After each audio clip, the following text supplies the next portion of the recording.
Hi, this is Farming Corpus Official and welcome to my vlog, and for this content, for this video is all about cats! So, ating pag-uusapan o ating tatalakayin, ilan ba dapat ang inaanak ng mga pusa? O ilan ba dapat ang anak ng isang pusa? So, ating pag-uusapan o ating tatalakayin, now na. So, based on my experience, ang pusa namin ay Siamese, pero nanganak po siya ng 8 piraso. Imagine niyo yun, 8 piraso po ang kanyang isinilang. Ang pagkakaiba lang doon, isinilang niya yung 5 piraso after 12 hours, kinabukasan, saka isinilang niya yung 3. Pero sa awa ng Diyos, yung 8 piraso na yun, buhay lahat. Napaka-healthy po niya. So, bihira po nanganganak ang mga aso, mga pusa ng 8 piraso. Pero, based on the research, based on sa tanong sa Facebook page, based on sa pinagtanungan ko, lahat-lahat, nag-range ang anak ng pusa. Tuwing nanganganak ang pusa, sila po ay nag-aanak ng 3 hanggang 5. Yun yung range. Pinakamarami na pong na-experience ko ay 8 pirasong anak na pusa o mga kuting na iniluwal ng isang pusa. So, gaano ba katagal nagbubuntis ang isang pusa? Ang isang pusa, nagbubuntis yan kung ang isang mating o ang isang stud ay naging successful, ang count mo yan kinabukasan.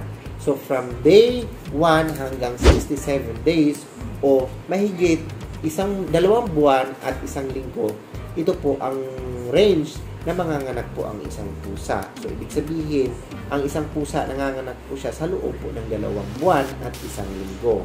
So, either 67 days or 63 days, 62, basta ang range niya is 60 to 67 days. Nanganganak na po ang isang pusa. Now, kailan nga ba mabubuntis ang isang babaeng pusa?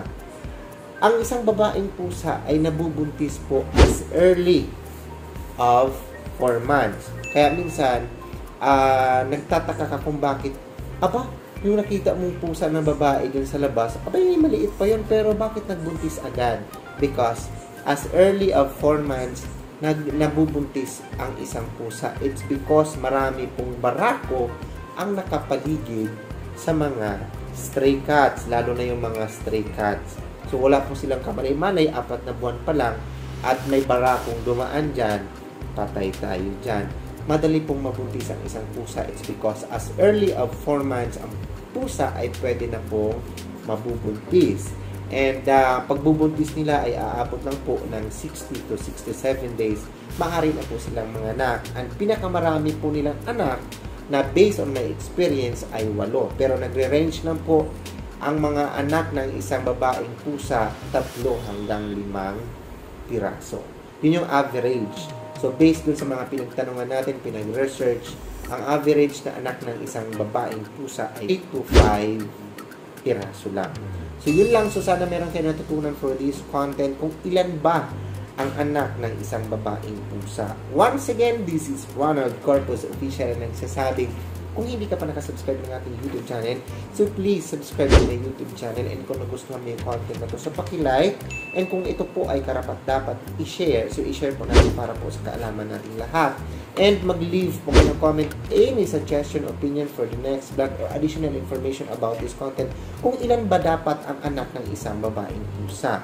So don't hesitate to leave a comment. And pinaka-importante mga ka-official is huwag niyong kalimutang i-click ang ating notification bell para updated kayo sa lahat ng video na gagawin ko dito sa YouTube. Nagpapasalamat din po ako ng buong buo sa inyong walang sawang suporta ng aking YouTube channel.